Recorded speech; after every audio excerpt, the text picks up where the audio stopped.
cuk Wahabi seperti mereka main di Syria. Bagaimana Syiah halalkan darah umat Islam di Syria, cuk Wahabi jadi halal darah. Tuan-tuan rahmati Allah, Syiah tidak akan menyerang kita di Malaysia ni dengan nama Syiah. Sebab Syiah telah terbongkar bahawasanya aliran yang sesat dan diharamkan oleh Majlis Fatwa. Tapi Syiah ni dia akan dia akan menggunakan aliran-aliran lain untuk masuk menyusup dalam masyarakat Islam. Sebab itulah saya kata jarum Syiah ni di Malaysia, yang pertama ni jauhkan kita daripada Quran. Jangan rujuk pada Quran. Dan Syiah ni, tengok bagaimana Syiah ni nak menjauhkan masyarakat daripada Al-Quran. Bagaimana?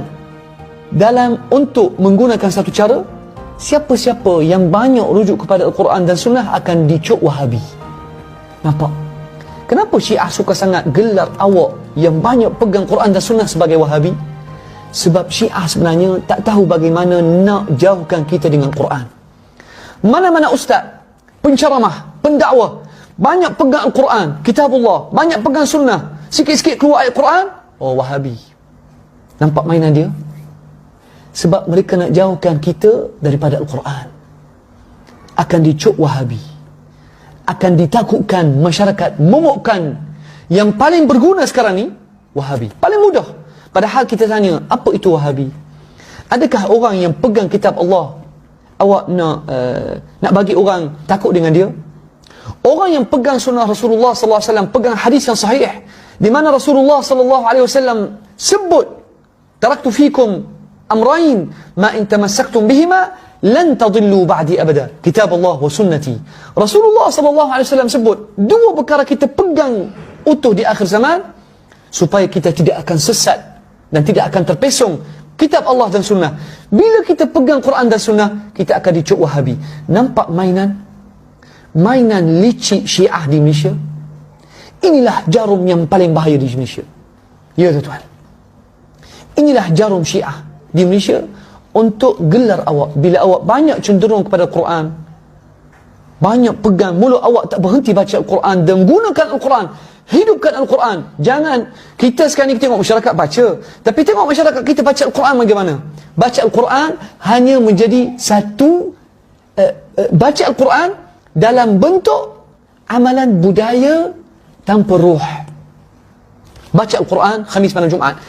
40 tahun orang Islam kita baca surah Yasin Khamis malam Jumaat, tapi tak tahu apa dia baca.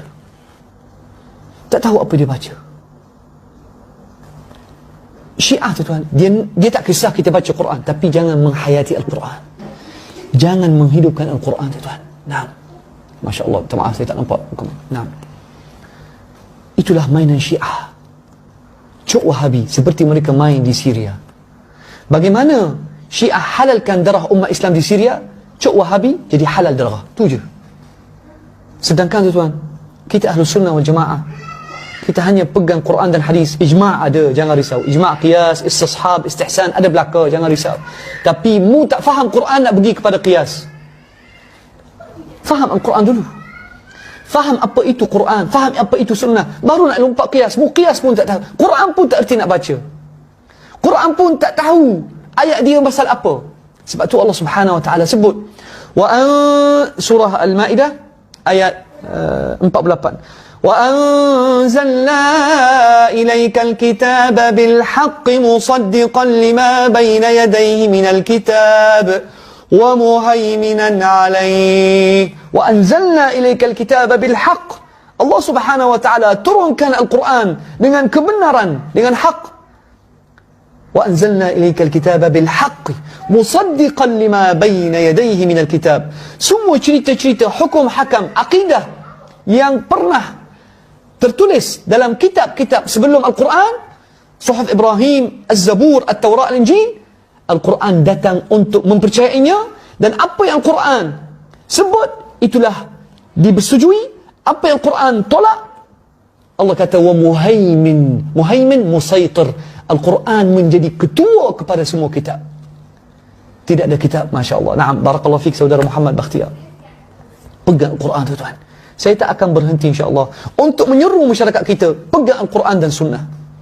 Biarlah dilabel berbagai tuduhan yang tidak berasas kerana mereka tidak ada hujjah untuk melawan Al-Quran.